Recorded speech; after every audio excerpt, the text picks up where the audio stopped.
Ladies and gentlemen, welcome to Eye on the Tigers, your favorite podcast covering everything from past, present, and future Tigers. Today we are here with an absolute legend on the mound, somebody who we got to watch just a few weeks ago hoist a national championship trophy, in Zac Cowan. Zach, how we doing? Doing great, doing great. Thanks for having me on.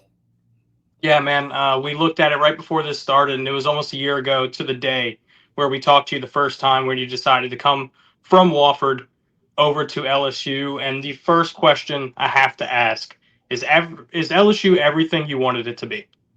Absolutely. I had expectations coming in, and you could say they've been exceeded. And it's kind of crazy that a year has already passed. I felt like yesterday I was just deciding to come here, and it's kind of crazy how it all flew by. And I mean, I'm just super thankful for the whole experience, really. Yeah, that's awesome. It definitely feels like this past year has gone by very fast. Um, you know, coming in, did you think it'd be hard to make friends and build relationships in the locker room? And tell us about some of those that you built throughout this past year. Yeah, I wouldn't say I thought it would be hard necessarily. I knew it'd be different. I'm not a very extroverted person, and I knew, coming to a school like this, it'd be a little difficult for me to kind of go outside of my comfort zone and make friends like that. But I mean, it couldn't have been easier. It couldn't have felt more comfortable. I felt right at home, and then made some great relationships along the way. And I mean, the whole team was super close, so it kind of felt like you were all brothers with each other. We were all just super close, and I kind of that was kind of the main reason why we had such a successful year. Yeah, I Yeah, I think the remember. relationships really shine through on social media too.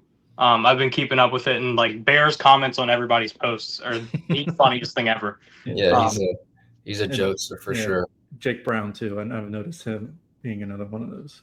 Yeah, them two together is quite the sight.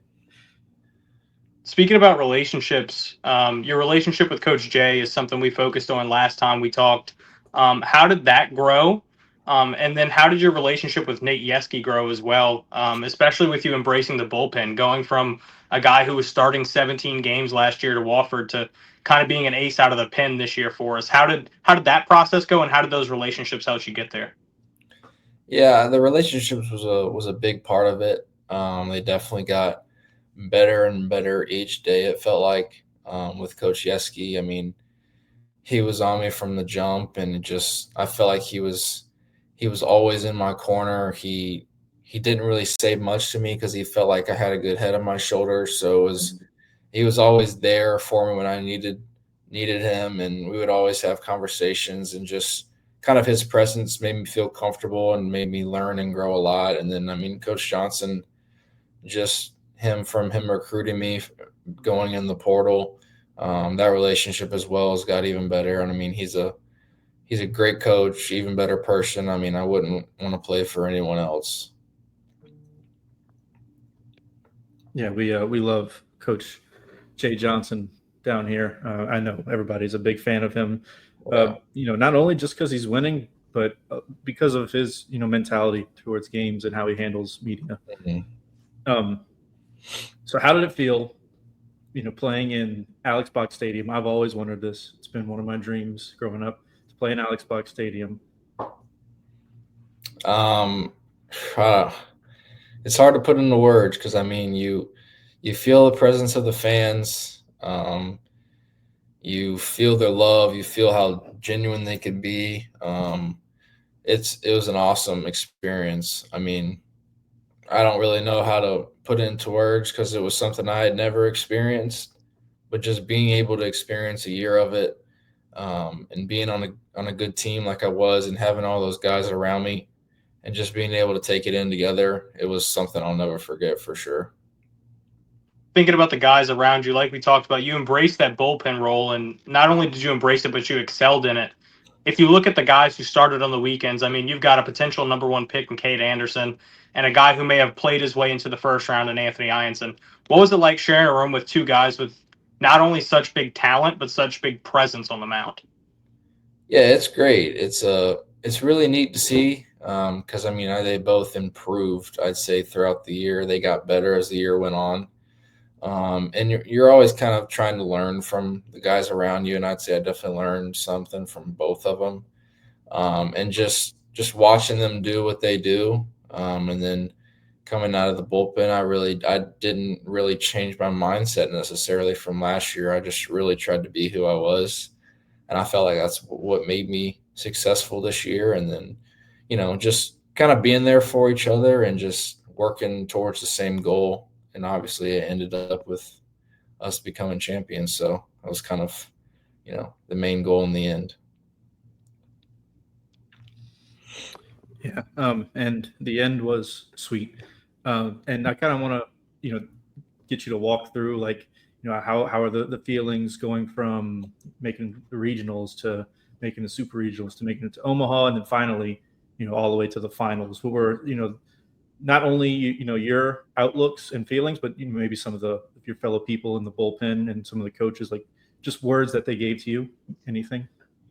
Yeah, I mean, just kind of taking it all in. I experienced a regional last year, and then hadn't experienced anything like the one this year. And then it just kind of felt like we were pacing ourselves for this run. And then making it past Little Rock, never who would have thought that would have been such a Right. challenge. And then making it in the super regional, and then we made it to Omaha, and we were there to win, and we didn't shy away from that. And everyone knew what the task at hand was, and we all kind of found a way. Yeah, I mean, it was obvious the team was all on the same page throughout the entire run through regional supers Omaha. Nobody ever had their head down in their hands. It was always fight on for the next at bat, for the next pitch. And my favorite part about the team was that it was always somebody different.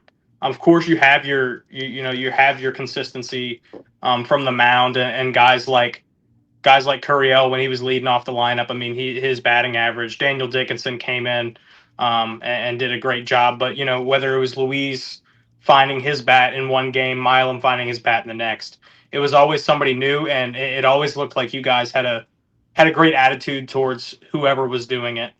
So if you had to narrow it down, kind of what was the defining factor of what you think put LSU over the edge of the other teams you faced this season? Yeah, I think it was just a combination of, Coach Johnson preached to us being tough and together. And I think that kind of took the pressure off everyone for them to perform for the team and not for themselves. And then, if you had a bad outing, kind of just relied on your teammates and they picked you up. That was kind of how my last couple of weeks of the season went. And, we had guys step up like Cooper Williams and Chase, and then Kaysen is obviously really good all year for us.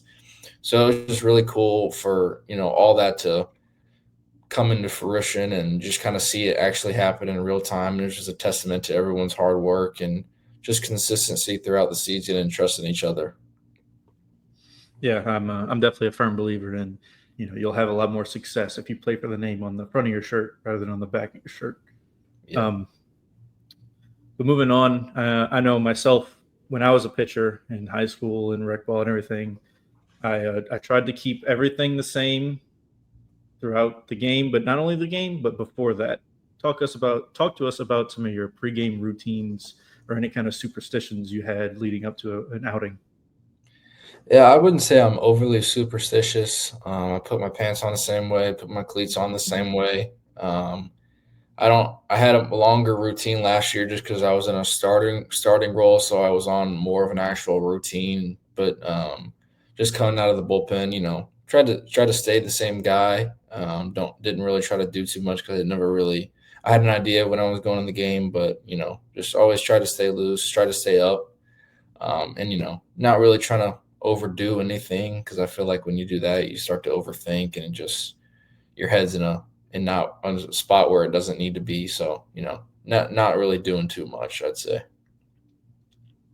Last year when we talked to you, we talked about your strengths and maybe not your weaknesses, but your areas for improvement. And one thing I will say, I remember you saying was your strength was your mindset and your mentality. Does that still hold true? And then maybe where do you find those areas for improvement going into 2026? Yeah, for sure. I think that's what got me through the season. Just having that presence on the mound that, nobody can beat you, and trusting the guys behind you, because we obviously had one of the best defenses in the country. So it's easy to go up there and pitch when you have those guys behind you. And you have Coach Yeski, who's the best pitching coach in the country, calling pitches for you, and then Luis, who's going to be Luis. And, you just go out there and have that mindset, really. And I think that's, what kind of carried us all into the later half of the season. Yeah, it's always I know it's always tough to keep up that expectation after winning a championship. But how are you and some of the other guys handling? I know the fans are already talking about making another run at it next year. Yeah, it's cool to see them kind of turn the page so quickly, but I mean, I think they're still enjoying it. I know I'm going to enjoy it for a little bit, but I know there's a time and a place for everything, and I know once it's time to get back to work and focusing on next year, then that time will come. But yeah, just kind of soaking it all in, because I mean, it's not every day you're a national champion, but yeah, just not taking that for granted, for sure. Yeah, I mean, we saw the celebration going on in Alex Box with the team and the coaches and the fans, the fireworks, everything was phenomenal. They put up the new Intimidator with the new logo, and we know that one more will be added to that number next year. Speaking about next year, we have to mention it. You are draft eligible. Um, I mean, obviously, you can't make that decision right now. You're still on the high of winning a national championship, but are you thinking about putting the purple and gold back on? Are you thinking about throwing your hat in the ring, or is it all just kind of up in the air right now? I mean, anyone would be silly not to want to come back here. But I'd say it's up in the air, but I mean, I'm not making any decisions soon. I got a great support system around me. I know Coach Johnson will be there for me for whatever decision I make. But yeah, I mean, I love it here, but no decision is being made soon, I'd say. Yeah, Awesome. you are who you surround yourself with, and it's Sure. very obvious that the people in Baton Rouge are surrounded by a lot of other good people that want to see not only championships come home, but people become better. And I think we're seeing that over the past year with you. Yeah, appreciate that. Of course. And I will say that as soon as you figure out if you're staying at LSU, going to the draft, on top of that, if you decide to, for whatever reason, change your number from 26, you let me know so I can buy a jersey ASAP. Oh, you'll be the first one to know. Perfect. So like I said before, we wanted to end on something fun.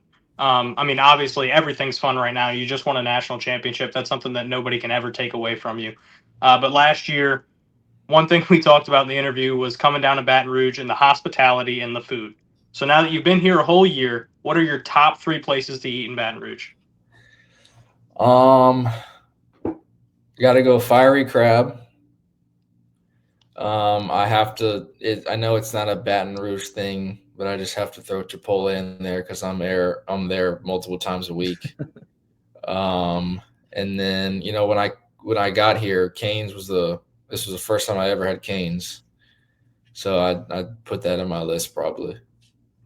Yeah, You will love never Cane's. go wrong. You will never go wrong telling an LSU fan you like Cane's.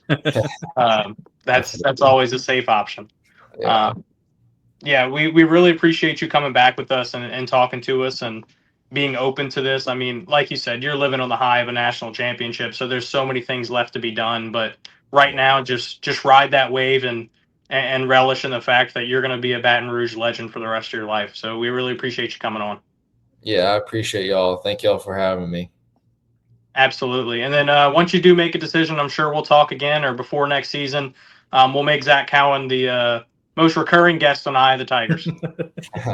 Awesome. Thanks, guys. Thank you. All right, ladies and gentlemen, thank you for watching Eye on the Tigers. I'm Bryce. I'm Byron. And that's Zac. And you've watched us talk to Zac Cowan, 2025 LSU Baseball National Champion.